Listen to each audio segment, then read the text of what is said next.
옛말에 이런 말이 있죠. 비 온 뒤에 땅이 굳는다고요. 고난과 역경을 통해서 사람이든 아니면 공동체든 회사든 어떤 기관이든 고난과 역경을 통해서 굳세어져 가는 것을 잘 표현한 말이라고 생각합니다. 세상에 실패하지 않고 성공한 기업이 있을까요? 아마 그런 기업은 없을 거예요. 실수하지 않는 사람이 있을까요? 없을 겁니다. 위대한 사람일수록 실패를 많이 경험해본 사람이고요. 또 역사에 남을 위대한 장군들일수록 전쟁터에서 많이 져본 사람이 위대한 승리, 대성을 거두게 하는 사람일 것입니다. 고난과 역경을 겪지 않고 훌륭한 인품을 가진다는 것은 거의 불가능한 일인 것 같아요. 너나 할 것 없이 고생 많이 해본 사람이 고생한 사람의 마음과 삶을 이해할 수 있는 것이니까요.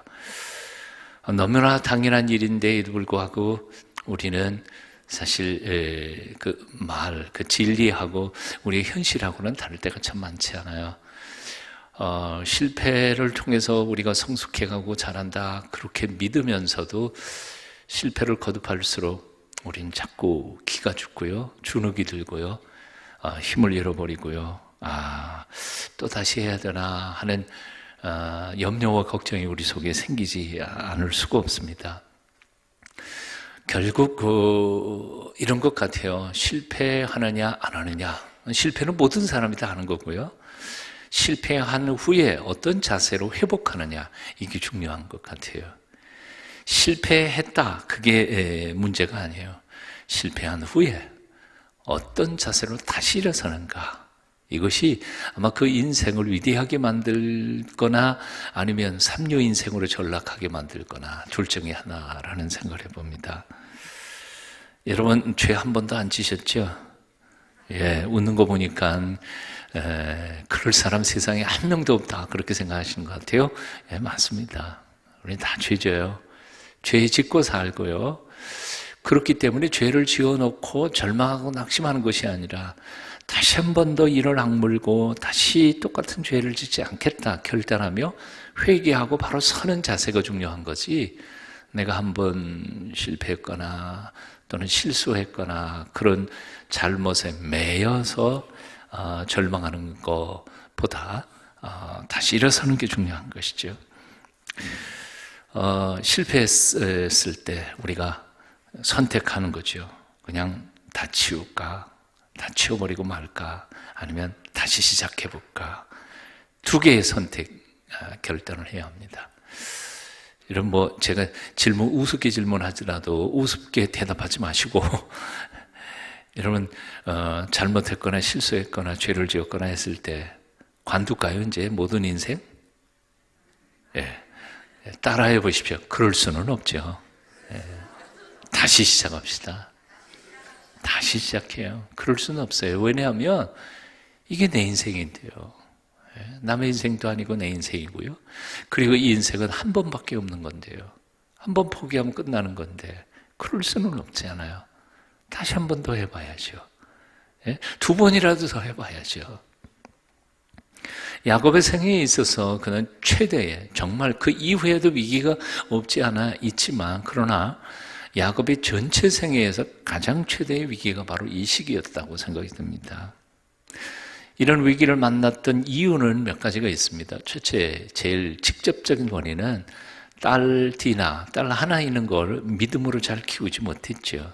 그래서 그 세속 문화에 대한 호기심 때문에 주의하지도 않고 지 혼자 구경 갔다가 그만 참 비극을 경험하게 됩니다.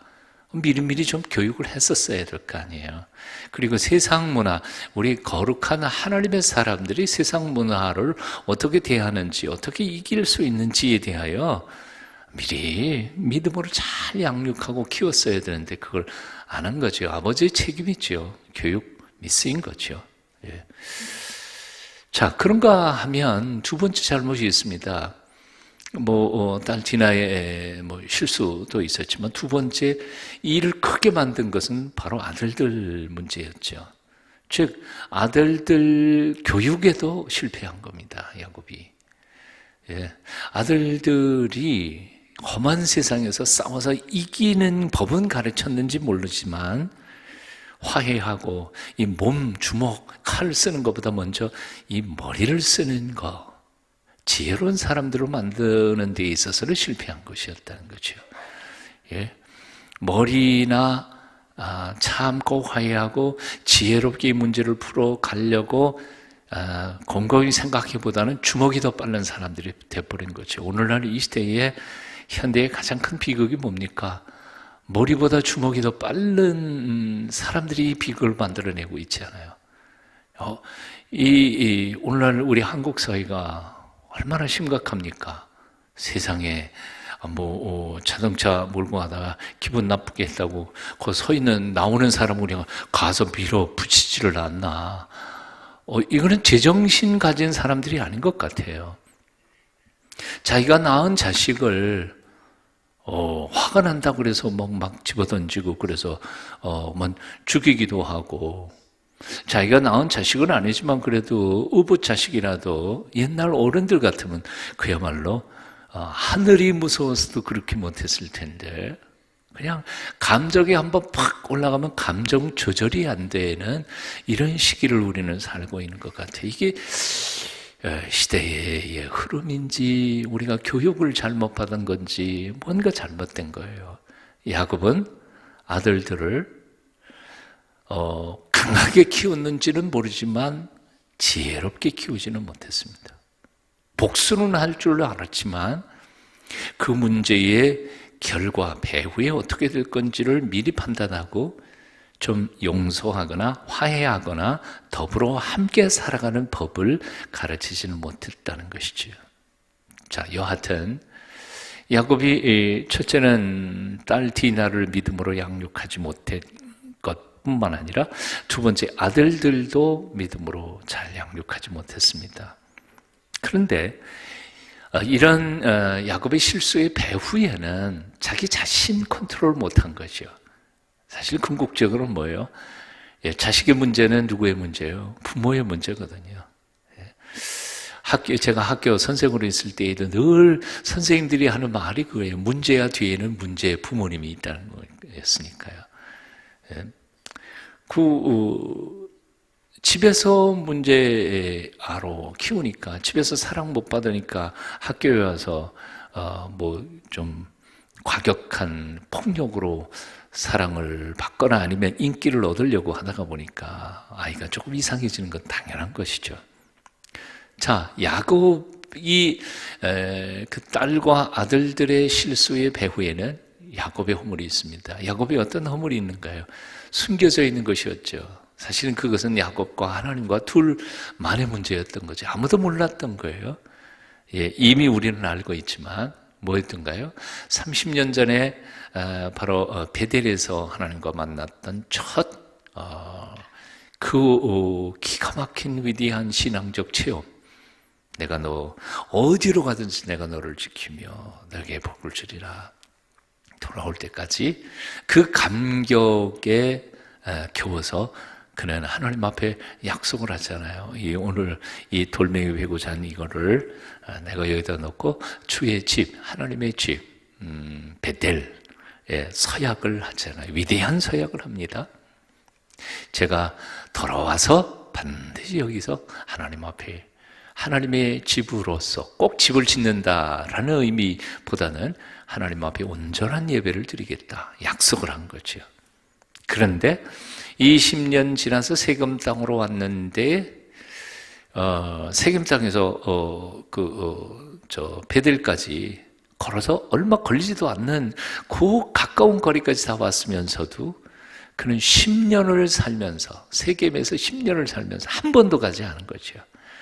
한 번도 안 간 거예요. 그리고 세겜 땅에서 그냥 대충 하나님 앞에 서약했던 예배 형식을 형식적으로만 예배를 드린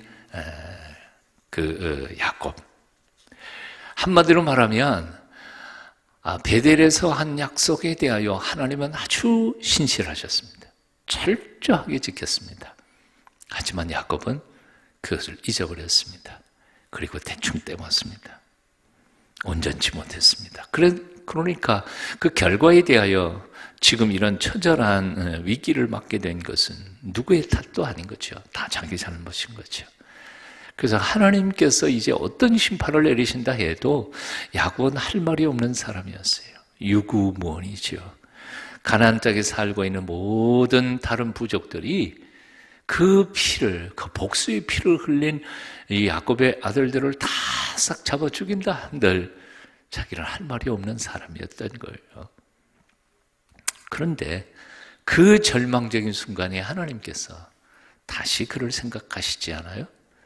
사실 야곱의 입장에서는 이런 생각을 했을 거라고 생각이 들어요. 뭐냐 하면 첫 번째, 하나님께서 당신의 약속을 다 취소하실 수도 있지 않아요. 안 그래요? 야복강에서 하나님은 그에게 복 주시기를 약속하고 너 이름 야곱에서부터 이제 이스라엘을 하라 하고 거룩한 이름, 참 복받은 이름으로 바꿔주셨어요. 하지만 이제 와서 가만히 생각해 보니까 하나님 여호와의 이름을 모독시키고 이렇게 온 세상에 여호와의 이름을 가리는 이런 행패의 이 집안을 어떻게 내가 그대로 둘 수 있겠나. 취소할 수도 있었던 거 아니에요. 아무리 봐도 너는 이스라엘이라는 이름에 합당하지 않아. 그래서 이름값도 못하는데 그건 다시 취소할 수도 있었을 테고요. 또 너의 후손을 통해서 이 땅을 다 너한테 준다 그랬는데 그것도 취소. 이렇게 포악한 아들들을 통해서 이 땅에 무슨 거룩한 나라를 세울 수 있겠냐. 다 취소. 그럴 수도 있었을 것 같아요. 그러니까 야곱의 입장으로서는 공의로우신 하나님이 그렇게 하신다 하더라도 할 말이 없었던 상황이었습니다. 그런데 놀랍게도 하나님께서는 이 고민하고 있는 이 야곱에게 베델로 올라가자. 거기서 나를 만나자. 그리고 우상들 다 제거하고 깨끗게 하고 정결한 상태로 나를 다시 한번 만나지 않을래? 초청을 보내시고요. 야곱은 지금 다른 길이 없으니까 그 길밖에는 살 길이 없으니까 집안을 다 깨끗하게 정리하고 올라가서 하나님 앞에 온전히 회개합니다. 회개하는 마음으로 베델로 올라가는 야곱을 보시고 하나님께서는 세 가지의 조치를 취하시죠. 첫째는 바로 우리가 지난주에 묵상했던 거예요. 5절 그들이 떠났으나 하나님이 그 사면 고울들로 크게 두려워하게 하였으므로 야곱의 아들들을 추격하는 자들이 없었다. 아무도 어떻게 생각해보면 복수를 얼마든지 할 수 있었을 텐데 아무도 건드리지 못하도록 아주 큰 두려움과 공포로 그들을 딱 올려놓아서 건드리지 못하게 하신 것. 첫 번째 조치이시죠. 이제 두 번째 조치는 지난주에 시간이 없어서 그 말씀을 못 읽었습니다만 바로 8절입니다. 여러분 8절 같이 읽어보실까요? 함께 읽습니다. 8절 함께 읽습니다. 시작. 리브가의 유모 두보라가 죽음에 그를 베델 아래에 있는 상수리 나무 밑에 장사하고 그 나무 이름을 알론 바굿이라 불렀더라. 자, 누구의 유모요? 리브가가 누구예요? 야곱의 어머니잖아요. 야곱의 어머니. 야곱의 어머니는 세상 떠났어요. 근데 그 유모가 나이가 많을까요? 이거 당연한 거 아니에요? 유모가 더 나이가 많을 거 아니겠어요? 예. 그 리브가 키웠던 사람이니까. 그러니까 리브가가 자기 야곱의 아버지 이삭이 결혼할 때 바단 아람에서부터 리브가 새색 씨를 모시고 같이 왔던, 결혼할 때 같이 왔던 유모가 바로 이 두보라였던 거죠. 그래서 평생 같이 산 거예요. 그런데 어떻게 이 야곱과 함께 살게 되었을까? 다른 성경 구절은 근거가 없으니까 우리는 잘 몰라요. 근데 이제 신학자들은 이런 저런 상상들을 많이 하니까 짐작하기는 이런 거죠. 자, 본래 리브가하고 이 유모하고 저기 가나안 땅에서 같이 살고 있다가 야곱이 형님하고 아버지한테 쫓겨나가지고 받던 아람으로 가니까 아마도 엄마는 둘째를 더 사랑했지 않아요? 에서보다는 야곱을 더 사랑했으니까 멀리 떨어져 있어 몇 년 봐도 소식도 궁금하고 그러니까 누구를 보내겠어요?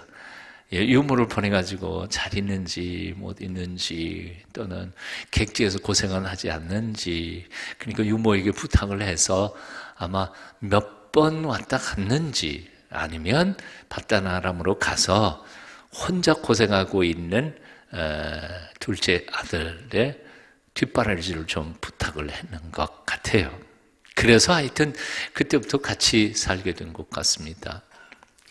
여하튼 한마디로 말하면 이 어머니의 유모였던 이 드보라, 그가 야곱과 함께 지금까지 같이 살아오다가 이때 돌아가신 겁니다. 돌아가시니까 근데 이 유모들의 이름까지 이렇게 성경에 기록할 만큼 나왔다는 것은 이 여인이 굉장히 중요한 여인이었던 것 같아요. 예? 그리고 아마 하나님이 기억하실 만한 신실한 일꾼이었기 때문에 아마 이름이 기록된 것 아니었을까. 아마도 야곱이 험난한 세월 20년 바단 아람에서 살아갈 때에 신앙적 영적 도움을 제법 주지 않았을까 하는 생각을 듭니다. 또 야곱의 입장으로서는 자기가 젊은 시절에 엄마를 떠나서 한 번도 다시는 어머니를 본 적이 없는 불효아들이 불효한 것이 생각이 나니까 엄마를 키워준 그 유모를 마치 엄마처럼 기대고 같이 섬기고 살았던 것 같습니다. 하나님께서는 이 인생의 야곱의 생애의 가장 최대의 위기 가운데서 과거의 끈을 끊어버리게 하시는 거죠. 네? 이제는 더 이상 어머니에 대한 그런 기억들을 다 끊어버리고 세겜에 다 과거를 묻어버리고 하나님과 함께 다시 새 출발하게 하도록 만드신 것이 두 번째 조치였던 것 같습니다. 그래서 여기 드보라를 어디에다 장사지내요? 바로 세겜의 상수리나무가 아니라 베델에 이른 상수리나무 밑에다가 장사를 지냅니다. 아주 의미 있는 사건이에요. 가만히 생각해 보면. 자, 두 번째 조치는 과거의 끈을 끊어서 미래로 시선을 향하게 만드신 것이 하나님의 두 번째 야곱에게 행한 조치였습니다. 그리고 세 번째는 이제 재확인하시는 것이죠. 아까도 말씀드린 것처럼 이스라엘 이름 너 합당하지 않으니까 취소, 그런 건 아니고요. 다시 야복강에서 주시었던 이름을 재확인해서 다시 불러주십니다. 그리고 이 30년 전에 베델에서 했던 약속을 다시 재확인해서 다시 선포해 주시는 거죠. 오늘 9절 말씀 보시면 야곱이 바단 아람에서 돌아오매라는 말이 나와요. 이게 해석을 어떻게 해야 하는가 하고 좀 헷갈리기는 해요. 그러니까 야곱이 바단 아람에서 돌아온 즉시 이 기사가 된 것인가, 아니면 지금은 앞에 8절까지의 내용은 뭐예요? 바단 아람에서 돌아와서 세겜 땅에서 10년 이상 산 후의 얘기거든요. 그러니까 이 9절에 있는 말씀은 바로 그 앞에 10년 전의 얘기를 하는 게 아니고 10년 지나서 이 위기를 직면했을 때 하나님께서 다시 한번 나타나 그에게 위로 언약을 재확인하신 말씀이 바로 오늘 본문이라고 해석하는 것이 옳다고 생각이 듭니다. 자, 여하튼 9절부터 13절까지 맨 처음에 30년 전에 베델에서 하신 약속을 재확인하는 말씀을 함께 같이 다시 읽어보시겠습니다. 9절부터 13절까지 한번 읽어볼까요? 시작. 야곱이 밧단 아람에서 돌아오매 하나님이 다시 야곱에게 나타나사 그에게 복을 주시고 하나님이 그에게 이르시되 네 이름이 야곱이지만은 네 이름을 다시는 야곱이라 부르지 않겠고 이스라엘은 네 이름이 되리라 하시고 그가 그의 이름을 이스라엘이라 부르시고 하나님이 그에게 이르시되 나는 전능한 하나님이라 생육하며 번성하라 한 백성과 백성들의 총회가 네게서 나오고 왕들이 네 허리에서 나오리라 내가 아브라함과 이삭에게 준 땅을 네게 주고 내가 네 후손에게도 그 땅을 주리라 하시고 하나님이 그와 말씀하시던 곳에서 그를 떠나 올라가시는지라 30년 전에 청년 시절에 홀로 도망갈 때 나타나셨던 그 하나님이 이제 자기의 생애의 가장 절박한 위기 상황에서 다시 한번 나타나셔서 실제로요 올라가시는 것까지 눈에 볼 정도였으니까요 재확인하신 거죠. 두 가지 야복강에서 이름 바꿔주신 거 다시 한번 반복하시고요 또 베델에서 약속하셨던 약속 다시 반복해서 너희 포악한 너희 아들들 통해서도 여하튼 하나님의 약속이 취소되지 않은 언약의 축복이 취소되지 않은 것을 선포하시고 보장해 주시는 분이십니다. 오늘 본문에서 우리는 베델에서 만난 하나님, 베델에 나타나신 그 하나님이 어떤 분이신지에 대하여 그 하나님의 성품에 대하여 우리는 발견하게 됩니다. 그 하나님 어떤 분이세요? 간단하게 말하면요 실수 한두 번 했다고 내치시는 하나님 아니시라는 거죠. 아멘 하시는 분이 한 번도 없네요. 한 번도 하지 마세요 이제 실수. 잘못했다고 해서 너 이제 내 아들 아니야 그런 하나님이 아니시라는 거죠.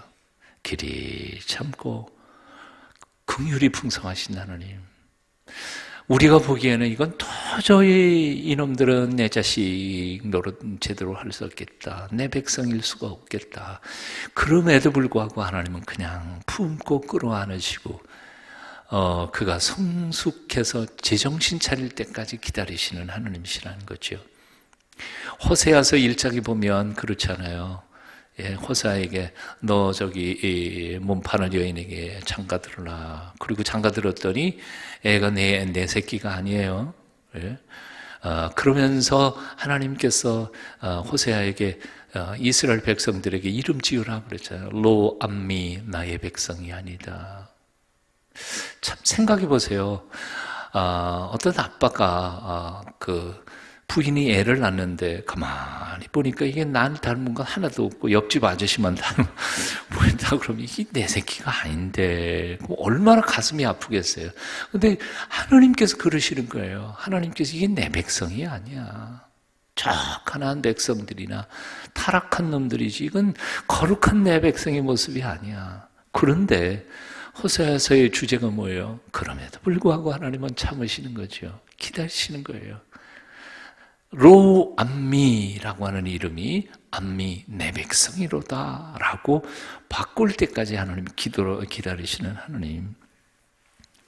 자, 그러므로 우리가 내가 실수했거나 내가 혹 인생 살다가 정말 하나님 앞에 용서받을 수 없는 죄를 지은 이후에라도 우리는 포기해서는 안 된다는 거죠.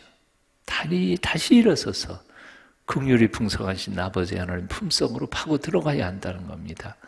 아멘이세요? 예수님의 비유 중에 신실하지 못한 두 아들의 비유, 포도원의 비유가 나오죠. 이제 아버지가 큰 아들한테 말합니다. 야, 너 포도원에 가서 일 좀 해라. 그랬더니 예, 하겠습니다. 대답은 철석까지 해놓고 안 갔어요. 둘째 아들 보고 막내한테 또 말했습니다. 야, 너 포도원에 가서 일 좀 해라. 그랬더니 싫어요. 그랬는데 나중에 곰곰이 생각해보니까 아버지한테 자기가 대든 거에 대해서 회개하면서 잘못했다. 그래서 가서 일을 했어요. 예수님께서 이 비유를 말씀하신 다음에 바리새인과 사두개인들 그리고 율법 학자들에게 질문을 하는 거죠. 첫째 아들이 좋은 아들이냐? 둘째 아들이 좋은 아들이냐? 여러분도 대답해 보십시오. 어떤 아들이 좋은 아들이에요? 예? 둘 다 안 좋은 아들이에요. 진짜 좋은 아들은 어때요? 일할래? 예, 가겠습니다. 그리고 가서 일하는 게 제일 나은 아이죠. 근데 첫째는 하죠. 그러고 안 하고, 둘째는 에이, 싫어요. 그런데 하고. 둘 다 좋은 아이는 아니지만 그래도 그 중에서도 좀 나은 게 뭐예요? 둘째죠. 둘째라는 거예요. 예수님께서 이 비유를 왜 하신 거예요? 서기관과 바리새인들은 말로는 하나님을 경외하고 하나님 뜻대로 산다 그래놓고 실제 삶은 것은 하나님의 말씀대로 살지 않는 사람들이라는 거예요.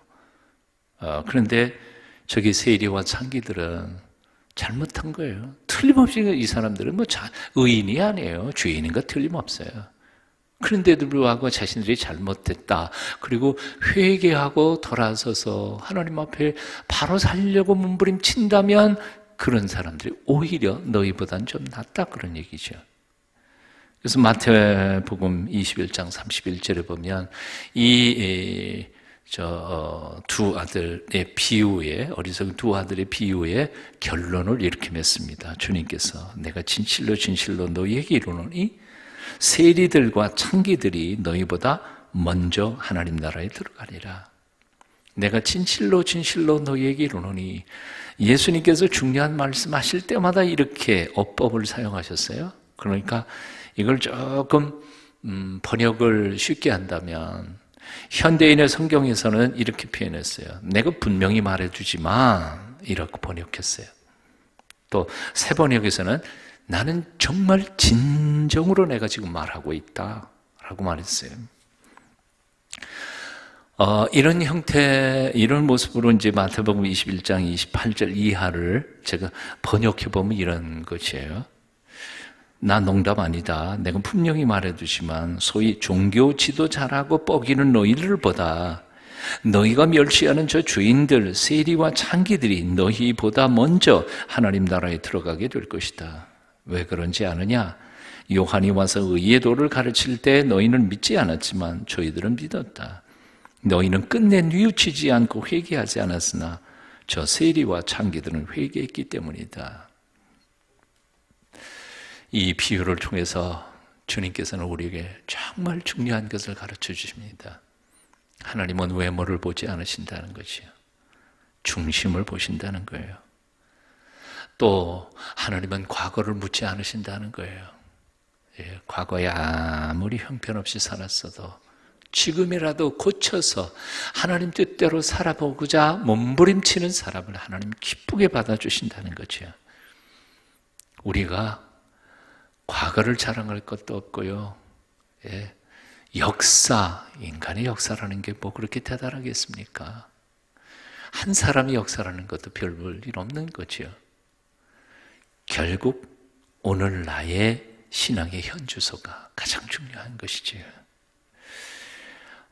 자녀들이 실수할 때 어리석은 부모는 이렇게 말하죠. 너 또 실수했니? 꼴도 보기 싫어. 그렇잖아요. 그렇지만 지혜로운 부모는 그렇게 말하지 않습니다. 어떻게 말해요?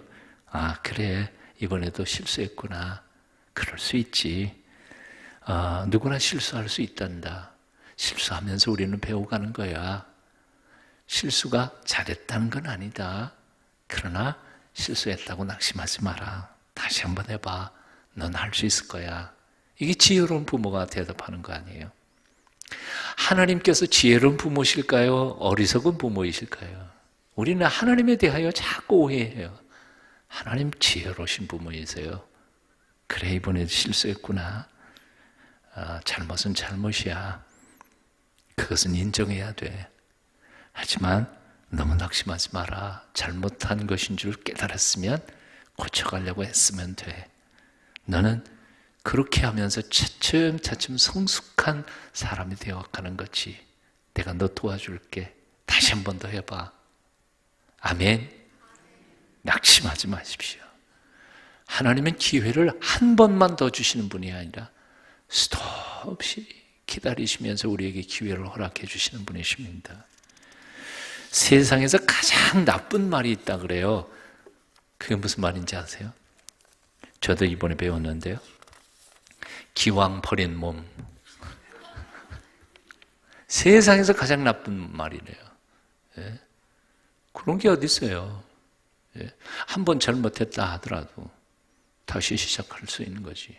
자신을 포기해버리는 것만큼 그렇게 어리석은 사람이 어디 있어요. 세상에서 가장 큰 죄악이 뭔지 아세요? 이번에 또 제가 배웠어요. 가장 큰 죄악. 하나님은 나를 포기하지 않았는데 내가 나를 포기하는 거예요. 한번 따라해 보십시다. 하나님은 나를 포기하지 않으셨는데 내가 나를 포기하는 것. 가장 큰 죄악. 토마스 에디슨이 생전에 수많은 발명품들이 있었죠. 이제 그 중에 가장 공들였고 돈을 많이 투자했던 게 바로 이 다마, 일본어로 다마라고 그러죠. 전구. 옛날에 이렇게 필라멘트가 있었잖아요. 그 필라멘트를 텅스턴으로 하느냐, 뭐, 그래가지고 그걸 갈아 끼우고, 뭐, 거기 어떤 가스를 넣어야 되느냐 하는 것을 자그만치 11만 번의 번째에 성공을 했다 그래요. 11만 번째요. 별로 감동을 안 받으시네요.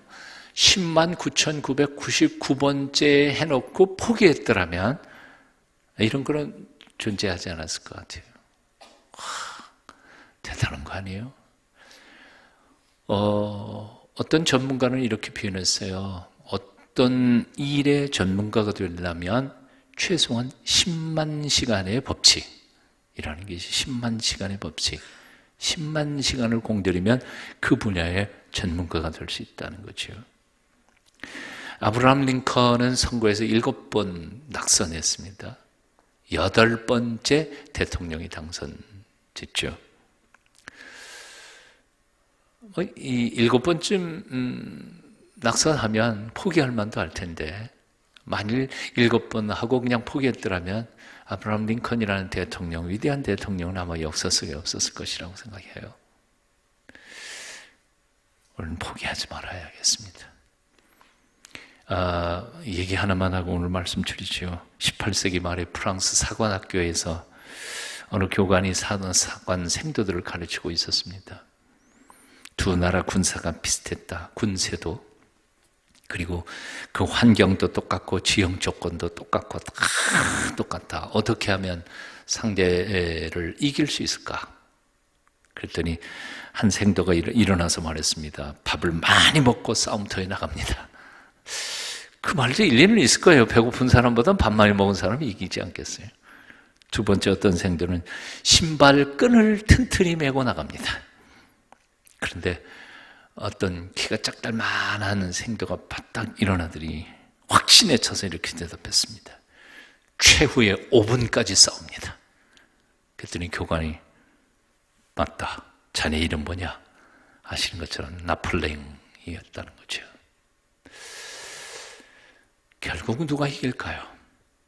최후의 5분까지요. 포기하지 않고 끝까지 싸우는 사람이, 그것이 세상의 싸움에서든 영적 싸움에서든 반드시 승리하게 될 줄로 믿습니다. 낙심하지 마십시다.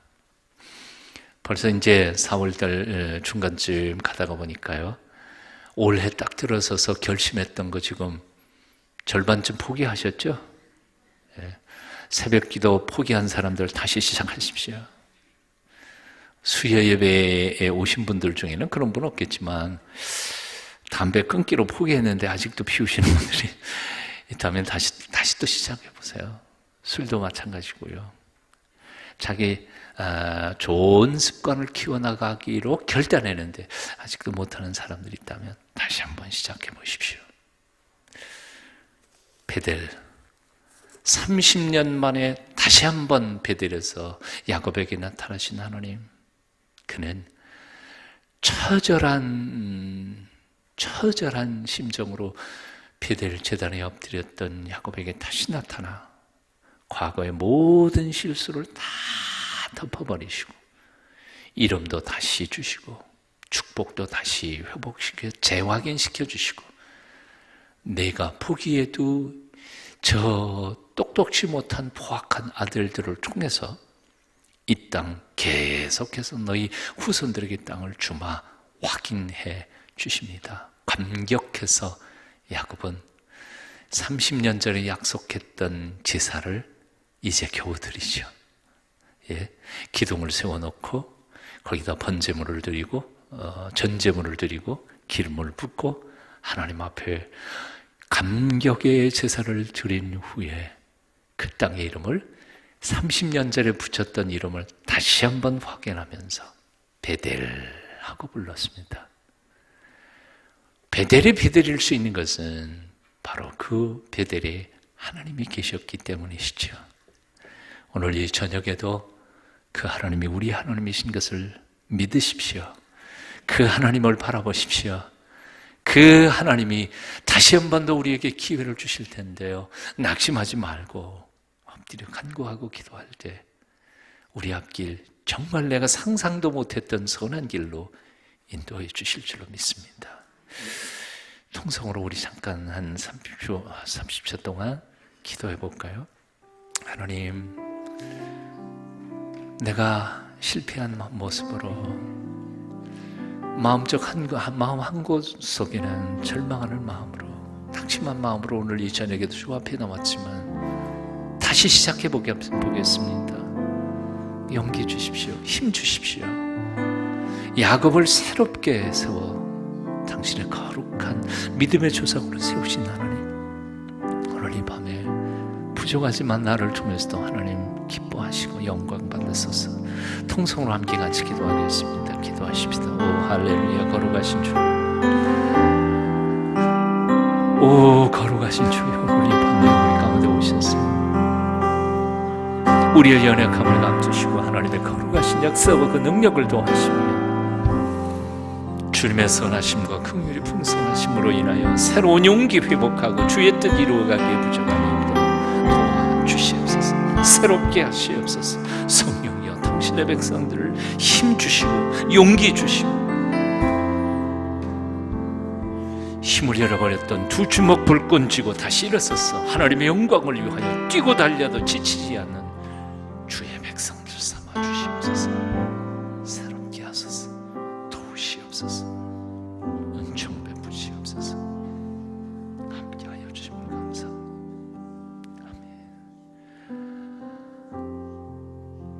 아멘. 사랑과 긍휼이 풍성하신 아버지 하나님, 오늘도 있는 모습 그대로 주님 앞에 내어놓습니다. 나보다 내 마음 깊은 것을 더 잘 아시는 주여, 우리의 마음 가운데 어두운 절망이 있습니다. 미래에 대한 두려움이 있습니다. 성령님, 붙잡아 주시고 다시 한번 일어설 수 있는 용기와 결단과 믿음을 더하여 주시옵소서. 주님의 영광을 위하여 남은 생애, 참으로 하나님이 기뻐하시는 생애에 올곧게 뛰고 달려도 지치지 않을 수 있도록 성령님 동행하여 주시오며 믿음 위에 믿음을 더하여 주시옵고 맥 풀린 두 주먹을 불끈 쥐고 하나님의 영광만을 위해 남은 생애 살아가게 도와주시옵소서. 성령님이여, 우리를 붙잡아 주시옵소서. 영광 받으시옵소서. 예수님의 이름으로 기도하옵나이다. 아멘.